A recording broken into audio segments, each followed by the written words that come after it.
Hi, Scott Beardsley with TubularFitness.com. Let's look at how the static contraction works through a number of different ranges of motion and with our basic 4 exercises.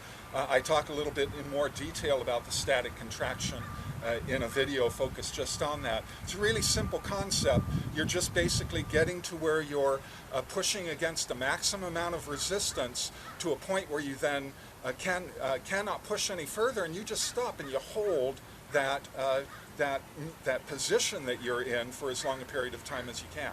So in the video on static contraction, I showed you how you find, and you just have to practice to find that position where you can almost lock out, but you don't quite lock the arms. There's just a little bit of bend. Now remember, in a lot of exercises I show the in position and I show the out position, open and out, and you can try this in the 3 different positions, but it's so intense you're really not going to be having enough energy to spend a lot of time. You can even just kind of roll through the different arm positions in there. It really doesn't take too much if you're at the right angle to be pushing at a maximum effort to just wear yourself out really quickly.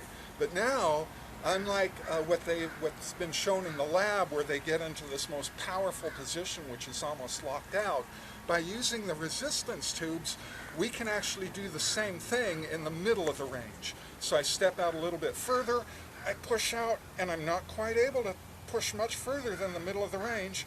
And again, if you want to, you can kind of move a little bit through these different angles of the shoulder joint and the elbows moving in and out. Ooh, man, I tell you, you're really not going to be keeping that contraction going for very long, but you're getting the same results as if you were doing a number of repetitions in a more dynamic form of contracting where you're moving through the full range of motion.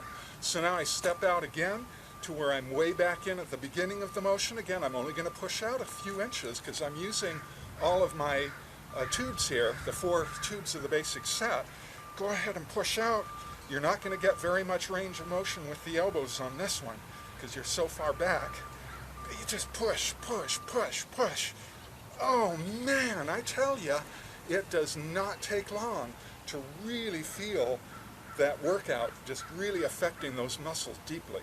Now let's look at the standing back row, or the standing pull back, and I've changed the angle of the tubes.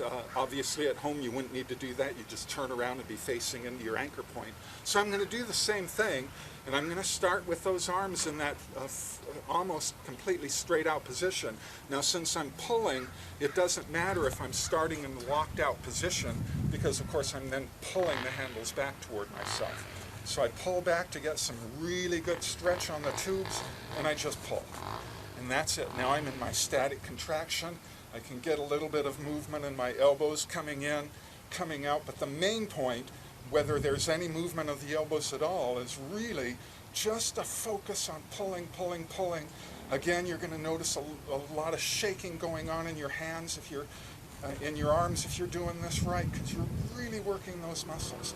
Pull, pull, pull, and there you go. Okay, so now I'm stepping in just a little bit. Now I'm going to be able to pull into the middle range. And again, you don't need to go through all of these ranges of motion to get a really good workout. You could just do it from that extended arm position and move on to your next exercise. But here's how you can go ahead and get the full range of motion. I pull, and now I'm at about midway point. Again, I can, but I'm not worried too much about the elbows moving. I'm just kind of holding this static contraction. Okay, so it doesn't take too long to do this before you've really gotten exhausted doing that. Now I'm going to step in a little bit further where I can go ahead and almost come all the way back. I of course want to leave a little bit of slack there, so there could be room to pull further back. And this is going to work you a little bit anaerobically too. You're going to feel yourself breathing a little more deeply. And you just pull, pull, pull. Oh yeah, okay. So that's it. It doesn't take a whole lot of time to be getting a really good feel that you're getting a great workout doing this. Now we're going to simulate the overhead press, and to do that I'm not moving the anchor point at all. I'm leaving it right where it was. So to simulate the overhead press, I'm splitting my feet, 1 foot forward, 1 foot back, and I'm bending over. And I'm bending over far enough that as I do the movement, you can see that I'm simulating as if I was pushing a resistance up over my head. So again, as with the others, I get far enough toward the anchor, and you may have to experiment a little bit to find right where that spot is, but you get it to where you feel a real intense resistance, and I'm not locked out quite. I've got a little bit of a bend in my arm, and I just push into that, static, no movement at all, except of course for the shaking of your arms, which is kind of hard to not do when you're pushing against an almost maximal effort. And depending on how close you are to your maximum resistance, remember with the tubes it's dynamic. You can step in or get closer to the anchor in there. Oh wow, that's quick. Now to get into the middle range, and again you don't need to cover all the ranges of motion to get a really good push, but I'm going to show you how to do it. So I step a little further out, going to get a little closer here, and there I push, and I'm about midway through the range. This is up to you to put the effort into this. Oh man, okay, there's that. Now I'm going to go ahead and I'm going to step out a little bit further to where I'm just going to be able to get a few inches of movement in here, and go ahead and press. A little bit more. Go ahead and press. Oh, push. Okay, give it all the effort you can. Get it going there. Oh, man, and don't use me as your guide. You're working against your own and setting the standard for your own resistance and the amount of time that you can put into any of these exercises. You can see how quickly you feel the results of this work taking place in your muscles. And now to finish off with these static contractions, we're going to simulate an overhead pull down. So again, now I'm turned around and I'm facing the anchor, and to simulate the pull down, rather than standing up, I've got both of my feet parallel and about 2.5 feet apart, spread out apart from each other, slightly more than shoulder width apart.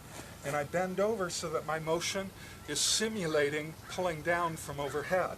Now again, go ahead and pull back as far as I can, and then go ahead and put that pull in there. And I just keep that contraction. Now I need to get really low to get a lot of, so that I can get some real good leverage on pulling this back. Pull. And if you're doing this right, you're going to feel some shaking going on. Work those muscles. No movement other than possibly trying to pull back even a little bit further. Okay, pull. And you're at your best leverage. So that one lasts a little bit longer. So now I'm going to step in a little bit toward the anchor so that I can come about midway through my range. And again, now I'm not just deciding to stop here. I'm pulling as hard as I can, and this is just where it stops. So I get near or further away from the anchor to get it right into the middle range of motion. Pull. You can get a little elbow action going, but if that distracts you, just pull. Oh, and there you go. So now I get a little closer. You notice if you do these real good, you are going to get into your lungs, into your breathing, deep breathing a little bit here. And I'm going to get close enough where I can almost pull it all the way back. Just pull. Just intense. Just hold that position as long as you can. Oh, but if you're doing it right, it really isn't going to be long. And of course, you're going to tire out a little bit. Your muscle groups are going to tire out as you go through those different ranges of motion. So that last one isn't going to be as long as the first one. Plus, on the first one, you have some better leverage, too. So that's it. That's the static contraction.